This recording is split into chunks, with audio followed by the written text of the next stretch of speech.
Y'all got a dog. The dog can't be born. Oh, he's big too. My mom makes fun of him, but it's just because he doesn't bark or anything. Oh, he's slow. No.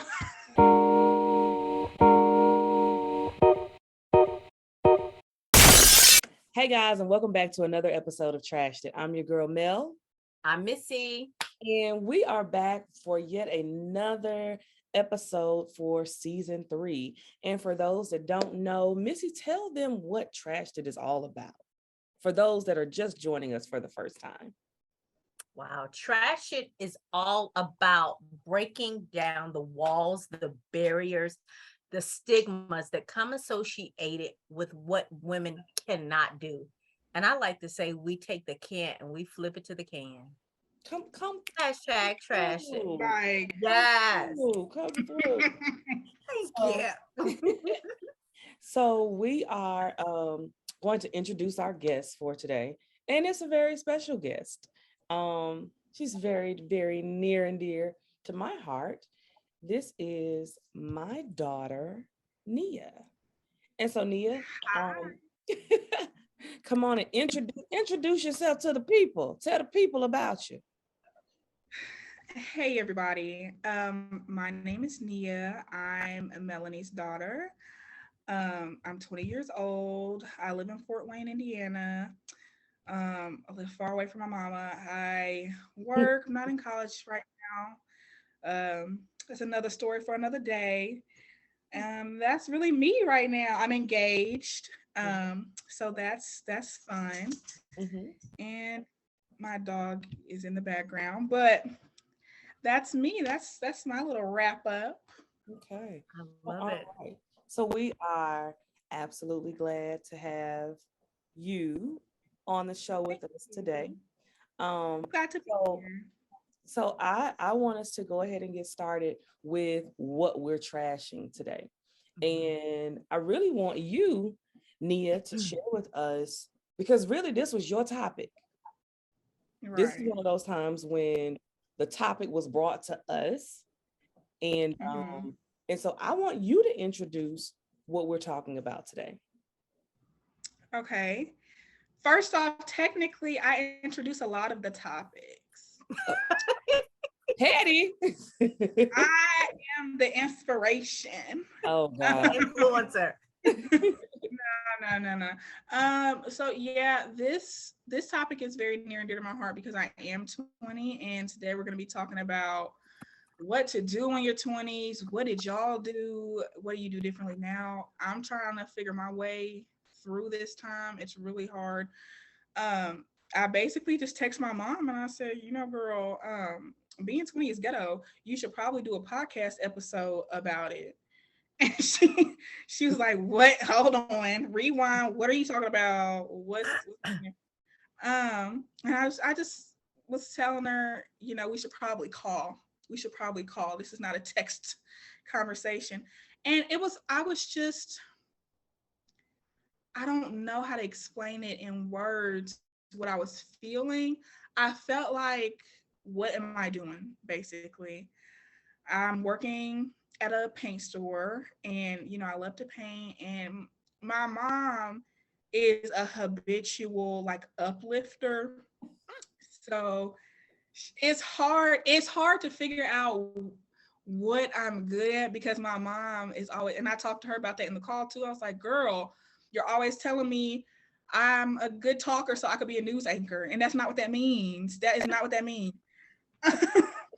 So it's just hard. It's hard because my mom just always told me to find something you like and go with it. And I think people tell you that all the time. Just find something you like, find your passion.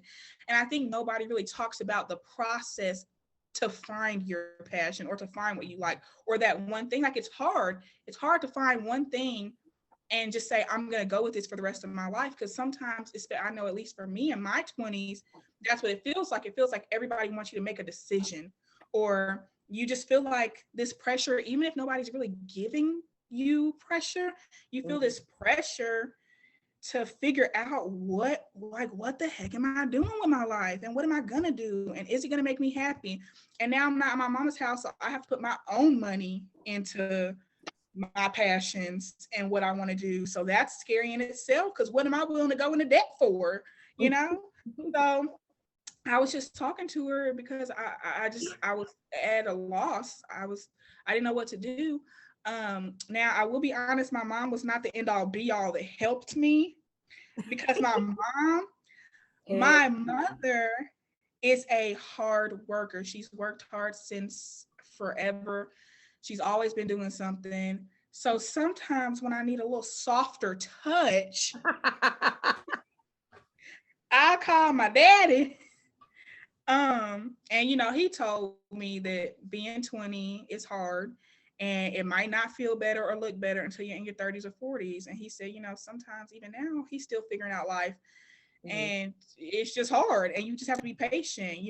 My mom laughed at me, and was just like, girl, she was like, well, this is what you signed up for. You're 20. You wanna live in an apartment, you gotta pay these bills. You want to be out here living your best life. Yeah. Being and a I whole do, grown and adult. that's the price that comes with it. But it's just really hard trying to figure yourself out. And I'm engaged, so, and I'm 20, so trying to figure myself out with my partner, and it's a lot sometimes, and it's just hard. So yeah, I needed an episode. So she needed an entire episode. So here's the thing. And Missy, I think as moms, here is where we sit with this, right?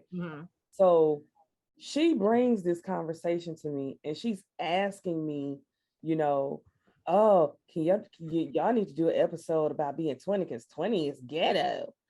And really what I was thinking to myself, little girl, when we was trying to tell you about being 20, and when we were trying to give you the advice and the wisdom, Exactly. oh no, your mamas don't know anything. No whatsoever. So, because Missy, did you get this, like, when your kids were growing up? Did they want your advice? It depends on which one. I would say that I would give the advice. Now, would they take heed? It depends. I think it depends on if their back was up against the wall. But everything else, I think 85% of the time they knew everything and didn't know anything. That part right there. So yeah, don't know nothing. Nan bit of nothing, as my grandma used to say. And just wanting to maneuver around and find out life and pick up the pieces as they go. And you said something, Nia, that was very profound for me when you talk about the process of it just seems like it's pressure.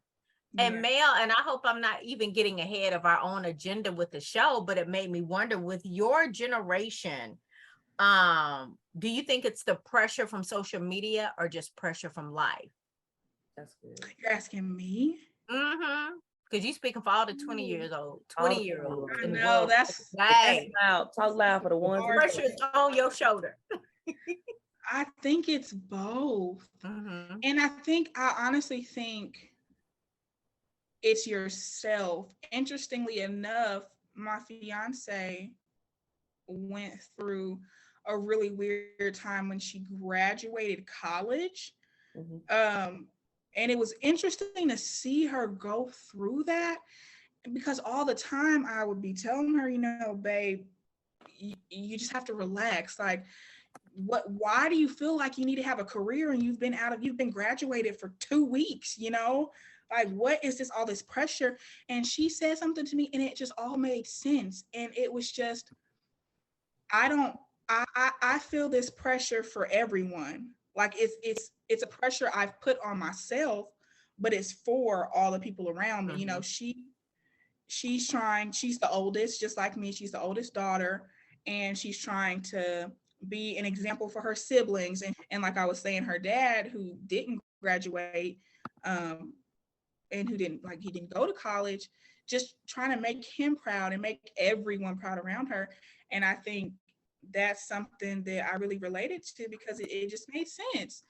I'm trying to do it for myself, but it's also hard. It's really hard to find what you like and find what's good for you when you're also looking at everyone around you and they're feeding into you. And you see social media where there are 20-year-olds on yachts in Greece, and I'm just it's like, dang, what are they doing?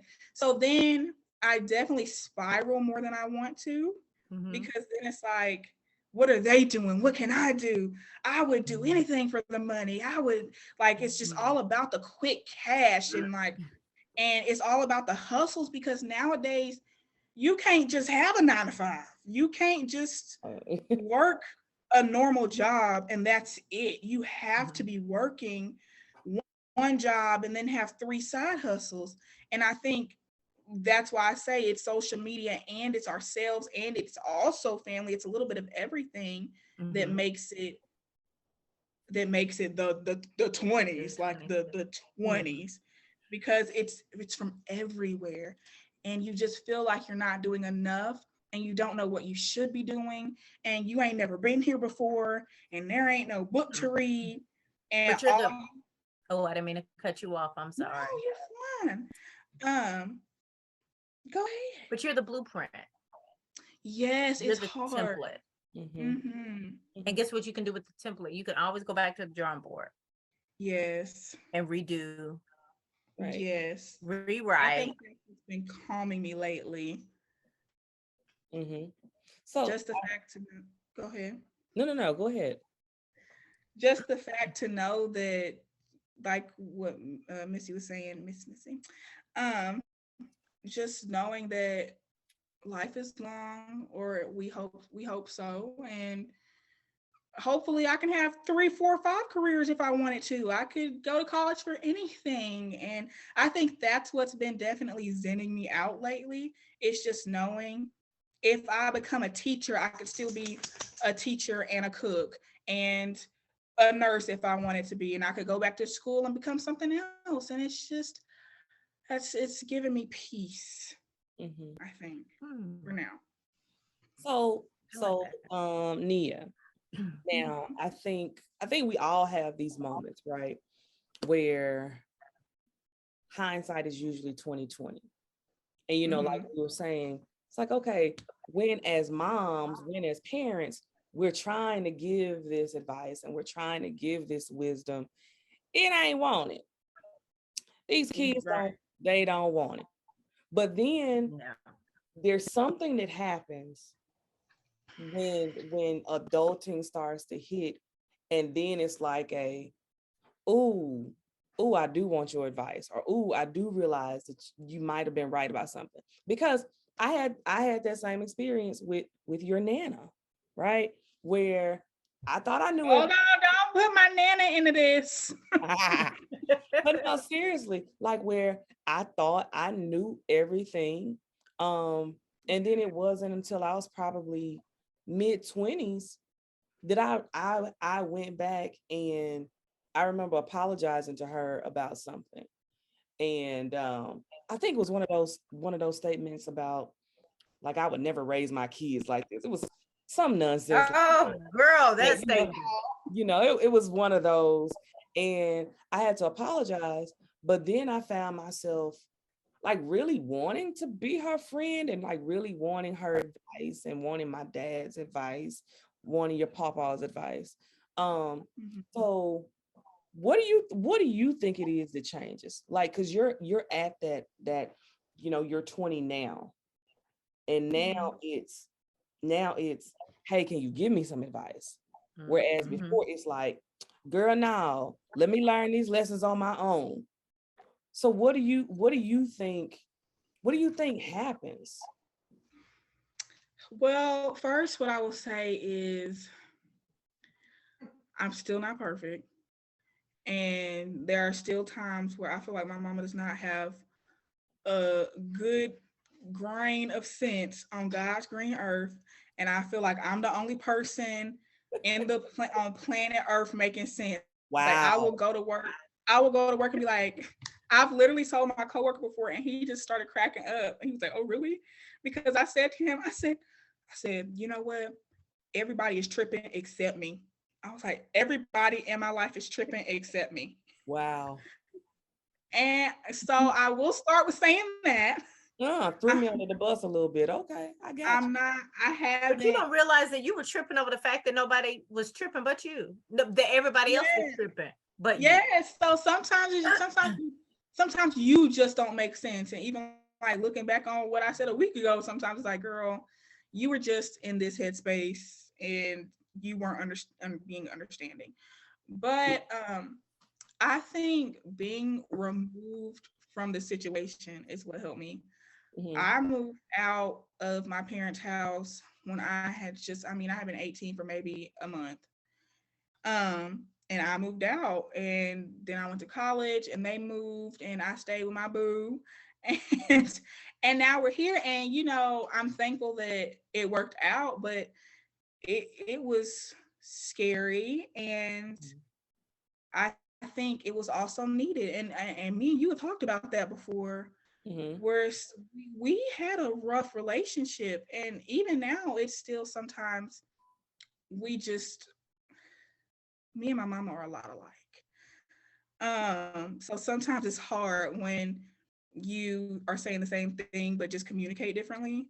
Um, so I think it's easy when you're not in each other's face for situations to be a little calmer, because it's not like we're having an argument and we're still in the same home and we just keep going back and forth, and we just keep re-upsetting each other, and we're like each other's trigger. And if we keep pulling the trigger over and over again because we can't get away from each other, it's hard. It's hard to ever de-escalate situations or to ever really think about situations.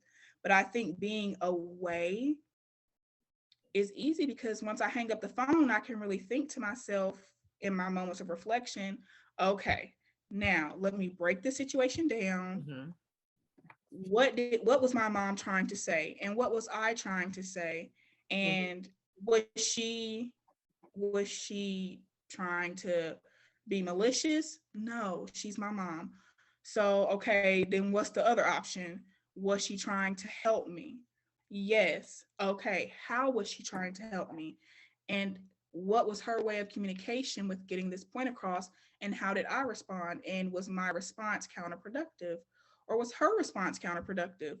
And I think that that's really the biggest thing for me. And I think that's also been the biggest thing for a lot of 20-something-year-olds I know, is they can't really figure out their relationship with their parents. And I do find, like, I have had this one friend who, she is 25, 26, and we were talking, and she had a moment where she was, you know, talking about her parents and her relationship with her parents, and then just sat back for a second and started reflecting and was like, dang, my parents are really people. Like, I haven't realized how hard life is until now. I'm graduating college, and it's like I have everything on me now. And she was like, I bet that was hard for them. So I think it's easy when you get older and life starts getting hard for you, and you're not under anyone's umbrella anymore, and there's no one protecting you, and the only person you can rely on is yourself, and you don't know nothing. So I think that's when their wisdom starts to become more like gems, because you know nothing.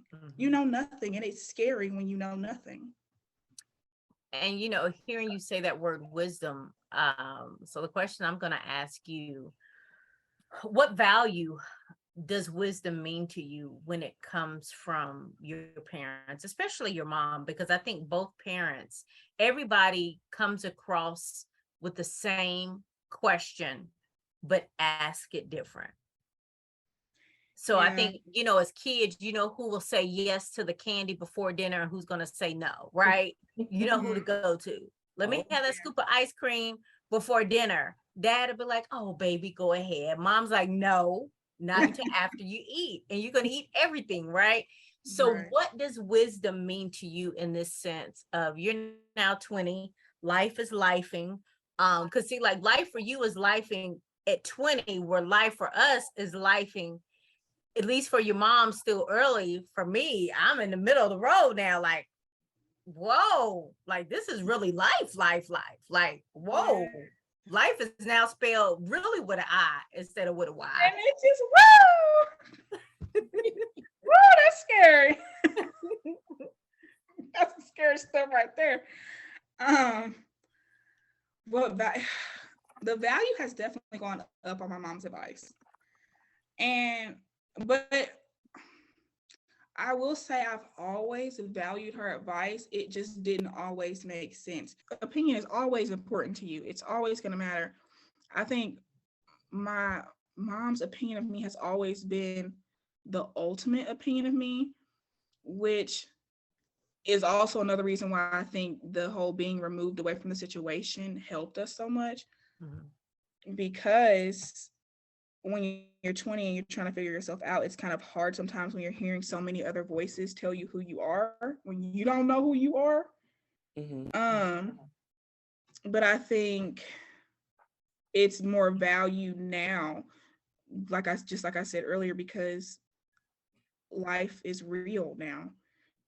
When I was living with my parents, it even though I was going through like real life things, they were real life things on a smaller scale, and they were real life things I could deal with and give more attention to because it was the only thing I was dealing with. But now that I'm older, it's like my mom might not feel well, but then I have to go to work early that next morning, and then I have seizures. So I might be seizing that night. And then I've got the debt collectors calling me, and it's a lot happening at one time. And I think that's why it feels so hard a lot of the times, and why the wisdom is more valuable now, because it's like, okay, I know that you've taught me how to deal with these things separately, but now it's a culmination of everything. And I need to know how to deal with these things and not lose myself and not lose my mind. And, still be a productive person in society. I want to know how to hustle well and still be a happy person. So I got to ask the OG about it. I think you first start with breathing, like it's going to be okay. Yeah. You have to take one stepping stone at a time. We always hear people say Rome wasn't built in a day. Like, that is so cliche. But I think when you sit back and you realize how big Rome is, like, wow, it really wasn't built in a day. Right. Yeah. Like, it's going to be okay. And So, you have a chance to start over again. Yeah. So, all right, you have a chance to put us in the hot seat. So that being said, what are some of the top questions you and other 20-year-olds out there might want to ask? And we'll answer these questions. Okay, my first, it's an acronym. It's gonna sound cheesy like I planned it, but I promise it just popped up in my head. How do you hustle, stay happy, and stay healthy at the same time? Like, how do you, where did you find that balance? And I don't know if I'm asking the right person. I probably should be asking Missy, but real petty. Like, when do you figure that out? Like, when do you, especially like y'all got kids? I can't even imagine. I cannot even imagine. How do you have the job that makes the money, that makes you happy, while also taking care of yourself, while also finding time to not be miserable because there's so much that has to be taken care of? Wow. You know what? I just found that out for me last year when I turned 50. Lord. Yep, when I turned 50. Because I'm at a point in my life where I don't care about the outside. Like, it's all me now. Because I have nobody to fend for. I have nobody to answer to but me. Like, I'm an empty nester. I'm a mother. I'm a grandma. And I had to find out who I am. And like, I like me. Yeah. Even in my quirkiness and my nerdiness, I like me. And so I can finally say that it took me, I would say from the time, maybe 25, 26 up until my 50s, that I turned 50 last year, that I finally walked into the fullness of being a grown woman. and liking the fact of being a grown woman. Mhm. And I switched careers, and that played a big part. Like, I am so happy. Which, good for you. Yeah. I didn't think I'd ever say that. Huh. Good. I wish y'all could see me. I'm smiling so hard. Good for you. Like, I've been happy, but like, I'm really happy. And I think it's just the fact of finding contentment. I think me and your mama talked about that before. But like, you know, I mean, I'm single. We talk about all the time. Like, you have two girlfriends who are kind of like in the same line of, even with ministry. But I tell your mom, I'm like, you know what? We're so much alike, but we're also different. Right. I'm older, empty nester. You know, she still has kids at home. She's married. I'm single. To be forever. You ain't never gonna be alone. Ever. So it's just, yeah, finally finding out who I am, and I'm content. And I found out who Melissa is last year at 50, and I love her. So I don't have to like her, but you know what? I have to love her. So I would say for me, it's probably a little bit different because I'm still finding balance. But you know, we have this saying of I'll sleep when I'm dead, right? Like I'll rest when I'm dead. And I think for me, I've always been one that's like, okay, it's a hustle. It's about this bag. What's the next move? And you've watched me, right? Like you've watched me do that. But I think age has helped me realize that it's not cool to think, oh, you could just sleep when you're dead. Because if you're constantly working and constantly on the grind and never really taking care of yourself, you will be dead. Yeah. Before. And so honestly, it's probably been camera back on for that one. But no, seriously, it's probably been, I would say it's probably been traumatic situations that got me to the point of thinking like, you know what, okay, I can't live like this. Like as hard as I want to hustle and as much as I want to grind, I'm not going to make it. Like if I keep going this way, I'm not going to make it. And I realized, listen, between the two of you, I'm gonna need y'all to simmer down, pipe down just a little bit.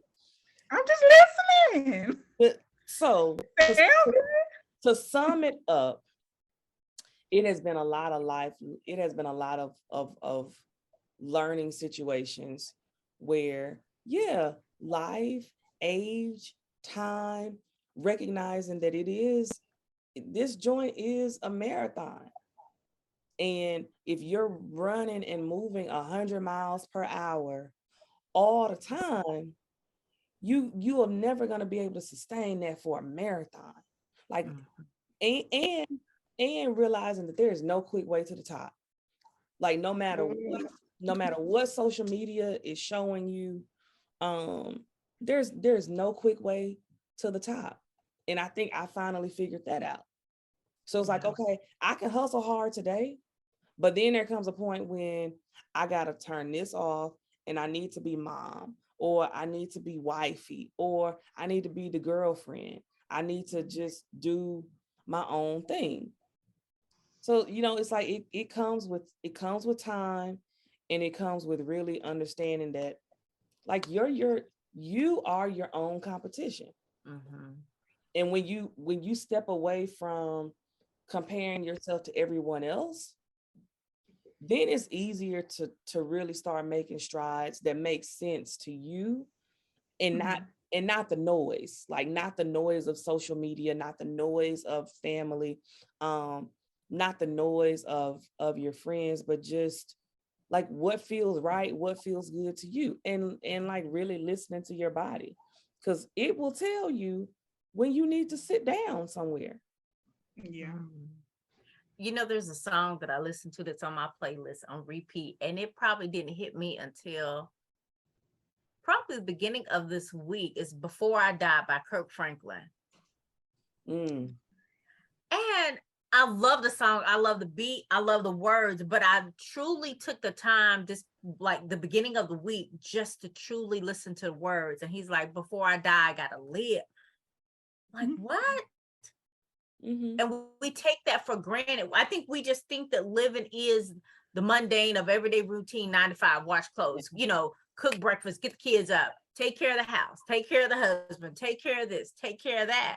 But in that time of going around that hamster wheel, you're going and going and going and going and going. It's like, And you're what not is life?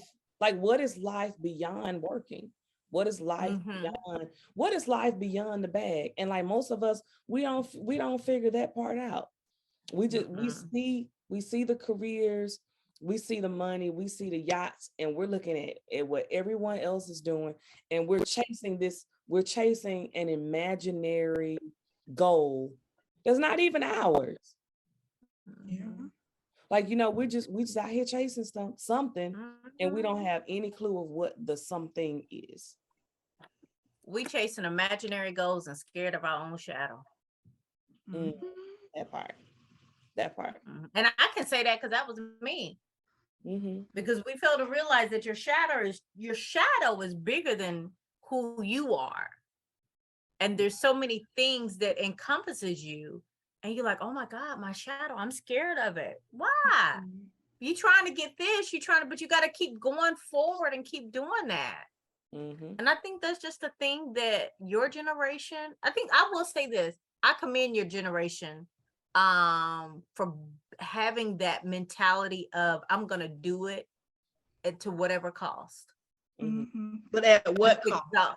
Exactly. And it's exhausting. And I've said that to my friends sometimes, like at what cost? Like, you are now on the pole shaking your jiggle thing for these old men just to be able to look good and take some pictures in Cancun.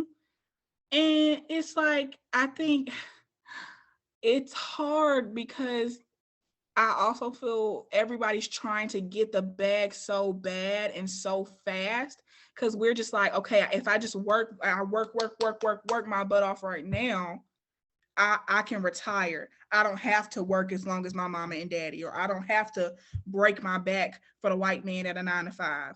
I don't have to do that. And I think that's definitely where some of my drive comes from, because I've told my mom before, if I'm being honest, my biggest dreams in life are to do nothing. I want to live in the middle of nowhere with my little children running around barefoot, and I want to like have flowers and sell them and sell the things from my garden. But ultimately, my biggest goal in life is to not be working and to just be happy. But I know I have to work hard to get there. Like, I have to, my partner has to have her career first. We have to build something first before we even bring children in, before we move into nowhere, before we have that quiet life. And I think everybody's just trying so hard and so desperately to get there faster than their parents did. I don't want to be 70 before I find happiness and quiet. And I don't want to be in noise my entire life. So therefore, I will do anything and everything possible to make it happen faster. And I think that might be the bad mindset also, or not the bad mindset, but the negative side of, like you said, Missy, being 20 and then being 20 in 2022. Because you want the bag, but you're trying to be different from your parents, and you're trying to break generational curses. And you're also trying to keep up with the Instagram baddies who it make you feel like I can be doing this so much faster. If they are millionaires and billionaires scamming people at 30, what am I doing wrong? And I'm working at a paint store, working my butt off day in and day out at 20, and I'm not even living half as many of the experiences that they're living. But you said the key word, you're living. Big difference. True. I'd rather live than have a life. True. And maybe you'll catch it. I'm not saying you don't understand it, but I think, there's just some things that people say that you get at 30, 40, and 50, like, that's what they mean. Right. Yeah. Yeah. All right. So what's your next question? You have any others? Yes. At what age did you address your trauma? Oh, that's ongoing. Like, at what age did you figure out, it's something wrong with me? And then at what age were you like, this is it? Like, this is my problem. This is what we need to solve. This is what we need to fix. Like, when did you start addressing your trauma, and did it do anything for you? Like, what happened after? I would say for me, that started probably in my 20s. But like I said, that's an ongoing journey. Because like as life happens and things happen, then you have to determine, okay, how am I going to address it? So challenges, drama, anything I had when I was 20 wasn't my situation in my 30s. So I dealt with the things in my 20s that had happened previously. But I think honestly, the first thing was like I had to realize there was a problem and actually want to fix it, actually want to work on it. But like I said, that's an ongoing thing, right? Because I may think I'm okay today because I've dealt with the things, the layers that I'm aware of, but being reflective enough that when a new layer comes up, I'm willing to deal with it. So it's ongoing. Like there's never going to be a time when you're just like, oh, I'm good, and I'm good forever. Yeah. I'd say for me, 48. 48. Dang, Missy. You having these late in life realization. I became, and I think about it, I'm like, dang, it's almost like my life has been backwards. But I start so by the time I was 23, I had 3 kids. Oh, wow. So that's all I knew. That's all I've known is kids.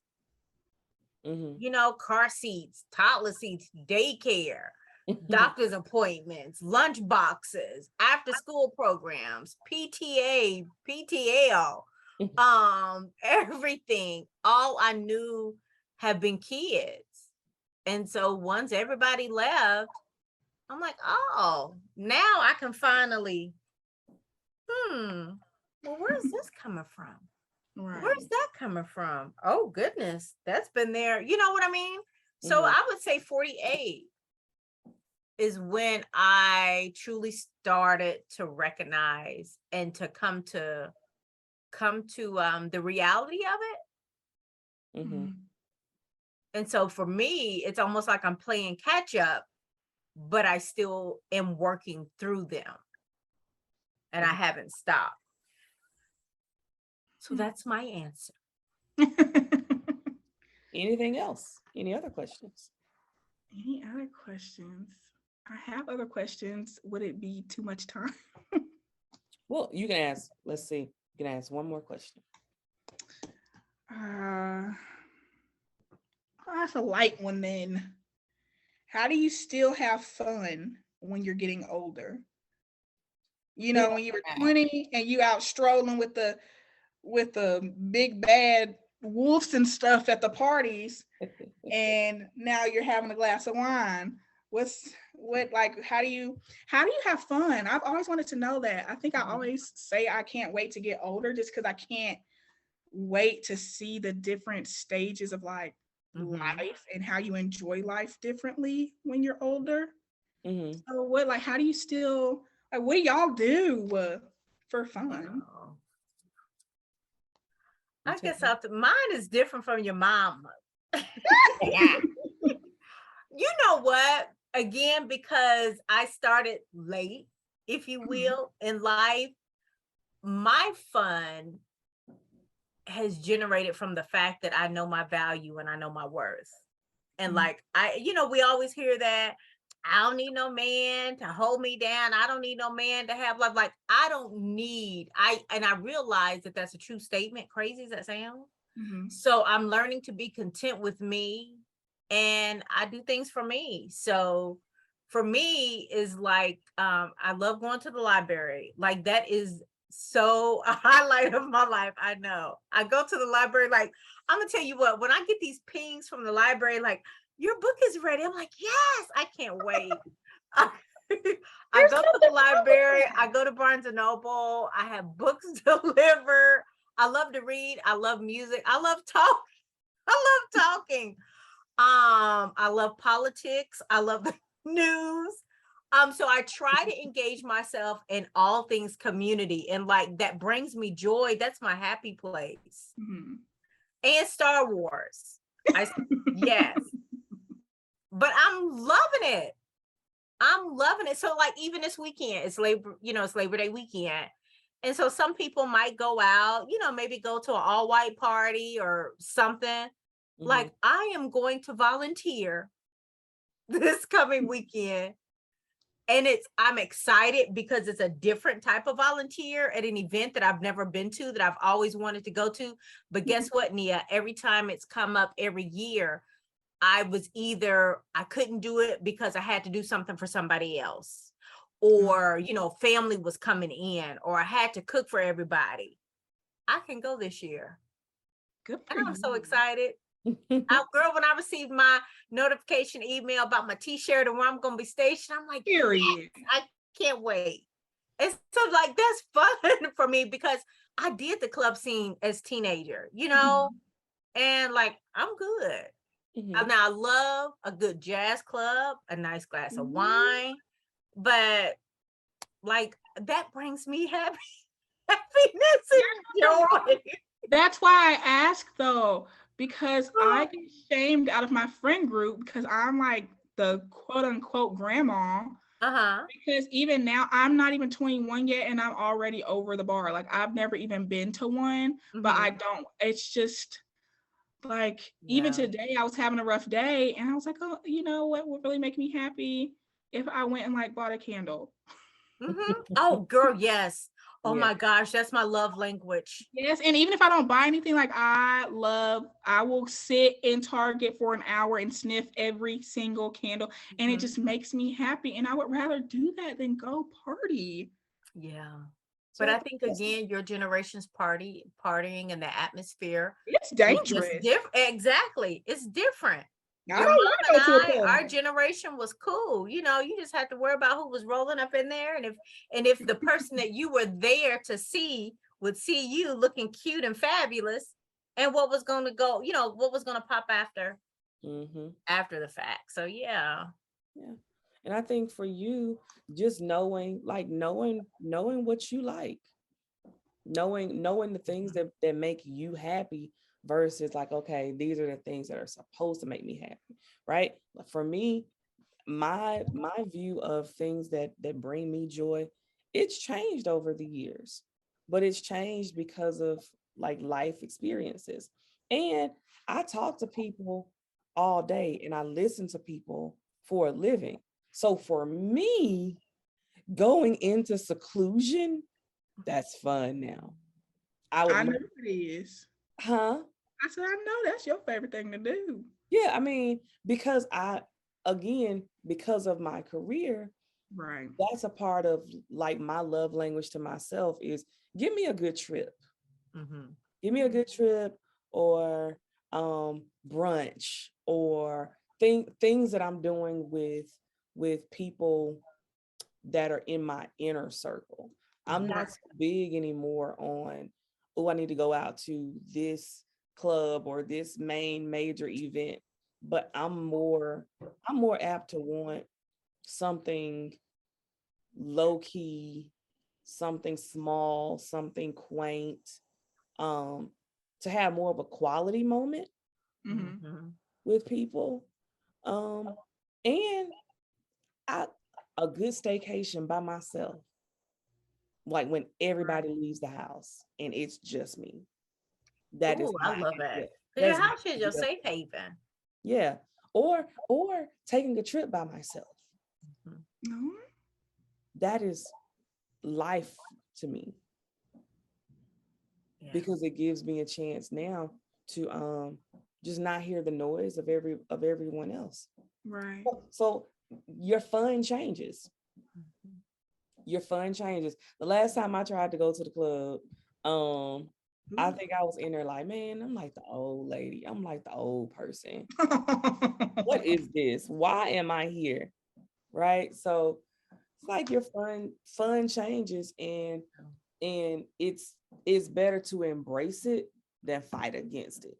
That's what gets us, as we try to fight against who we are now, still trying to be the 20-year-old at the club when that's not who we're supposed to be. Girl, I'm in bed by 9 o'clock. Yeah, instead of like embracing who we are at our age. Mhm. So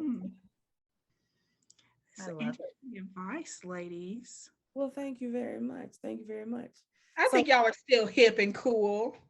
thank you. Thank you, girl. Because look, I have this cute little sundress that I'm trying to Woo! wear before the weather breaks. And it was so funny because it came during the time and when I ended up with COVID. And I was supposed to have went to an event. I'm like, really? Of all times, I can't wear this cute sundress with my whole back out. Hold back. My whole back was out and still have the tags on it. So, honey, I'm gonna wear that You sundress better wear it. for October. You better wear the back out. Oh my Yes. goodness. 'Cause That that's is what 50-year-olds scandalous. do. What you say? That's what 50-year-olds do? That's what 50-year-olds do. Oh my Yes, they do. Yeah. Well, all right. So I think that we have talked about this topic. I think we have trashed. I think we Um, have. I think we have trashed Definitely. the idea that our wisdom is not wanted and appreciated. Absolutely. Yes, Would of definitely love to hear course. what the listeners and subscribers have to say about it, Yeah, even within their own relationships. yeah. So That'll be interesting to me to see. yeah. So thank you so much for joining us. And so Missy, tell people how they can keep up with Trashed It. Look, y'all. Look, follow us, like us, subscribe to us, Yes, yes, share us. yes. But you can find us, of course, on any of your favorite podcast platforms. Trash It with Mel and Missy. Now, y'all, look, we have a YouTube page also. Follow that. But we just want you to follow us on whatever favorite platform you listen to as Trashed It with Mel and Missy. You will see two beautiful sisters smiling and laughing, and that would be Mel and Missy.